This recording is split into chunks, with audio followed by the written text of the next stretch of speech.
Welcome to this extended and comprehensive guide on Australia's humanitarian and refugee visa pathways. In this video, you will gain in-depth understanding of visa subclasses, offshore humanitarian programs, eligibility, requirements, proposer obligations, application procedures, settlement support and pathways, to permanent integration and citizenship.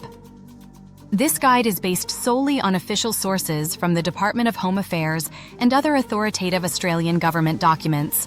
Overview of Humanitarian and Refugee Visas. Australia offers several key offshore visa subclasses designed to protect those in grave need. These include Refugee Visa Subclass 200, In-Country Special Humanitarian Visa Subclass 201, Global Special Humanitarian Visa, Subclass 202 Emergency Rescue Visa, Subclass 203 and Woman at Risk Visa, Subclass 204. The Department of Home Affairs confirms that these visas are available under its Refugee and Humanitarian program and designed for protection purposes. Details of each visa subclass. Refugee Visa Subclass 200 is for those identified as refugees by UNHCR or at significant risk due to past association with Australian agencies overseas and residing outside their home country. In-Country Special Humanitarian Visa Subclass 201 applies to individuals facing persecution while still in their home country, but is rarely granted. Global Special Humanitarian Visa, Subclass 202, is available to people outside their home country facing substantial discrimination or gross human rights violations and requires a proposer in Australia, an Australian citizen permanent resident, eligible, New Zealand citizen or approved organization. Emergency Rescue Visa Subclass 203 is for urgent evacuation circumstances often arranged via UNHCR referrals. Woman at Risk. Visa Subclass 204 is for women outside their home country who lack protection and are subject to persecution. Eligibility and Special Humanitarian Program. Subclass 202. To apply under Subclass 202, you must be offshore outside your home country, experiencing severe discrimination or human rights violations. You must have a proposer based in Australia, such as a citizen, permanent resident, eligible NZ citizen, or approved organization. Your application must demonstrate compelling reasons, including level of harm, suffered connection to Australia, lack of other viable settlement countries, and Australia's capacity to resettle you, application process forms and documents. Applications are lodged online through IMI account via the Department of Home Affairs website. The proposer completes Form 681 and the applicant completes Form 842, family included, must be biologically related, and must meet dependency or residency evidence.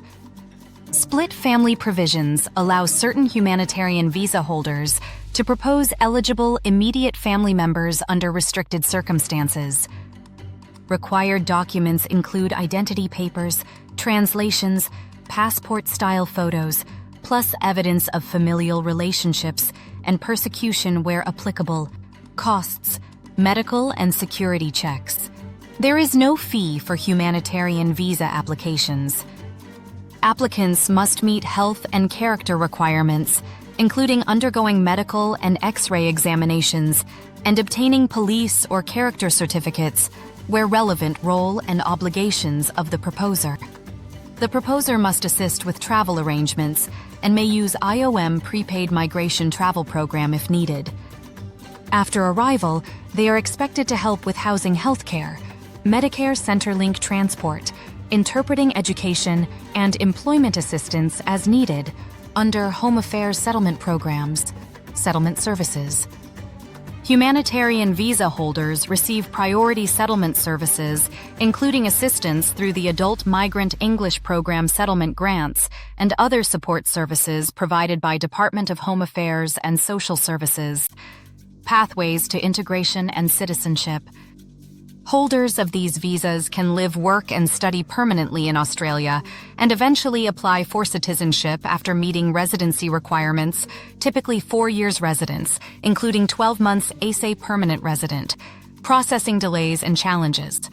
Processing can take many months or even years due to limited visa numbers and high demand. For example, around 26,500 humanitarian visa places have been allocated for Afghans through 2026, but many applicants still wait years for processing and remain at risk. Locally engaged employees have prioritized certification but face bureaucratic delays, and some have been awaiting visa outcomes since 2022.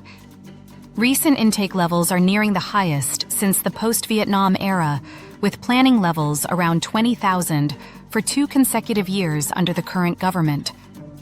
New temporary pathways exist, such as for Palestinians via subclass 449 and 786 visas, with benefits but limited to 3 years and not yet permanent, government context and oversight. The Department of Home Affairs is responsible for immigration, humanitarian, and citizenship programs, and the overall management of these visa systems. Recent leadership includes senior officials overseeing refugee and citizenship programs within the department and setting policy for humanitarian intakes. Extended summary. Recap: Australia offers multiple offshore humanitarian visa subclasses tailored to diverse protection needs. Subclass 202 requires offshore status, serious human rights threats, and an eligible proposer. Lodgement is via IMI account, using forms 6 and A1 proposer and 842 applicant, with strict requirements on documentation and family inclusion. No application fees apply, and government supports necessary medical or travel arrangements. Proposers play a key role in settlement and ongoing support. Visa holders are eligible for settlement services, including free English courses and grants, and eventually may apply for citizenship. However, processing delays remain substantial, with documented cases of Afghans and locally engaged employees waiting years despite priority measures. Temporary refugee pathways, such as those for Palestinians, exist, but are not yet permanent solutions. Management is overseen by the Department of Home Affairs under allocated humanitarian program quotas and evolving government policy.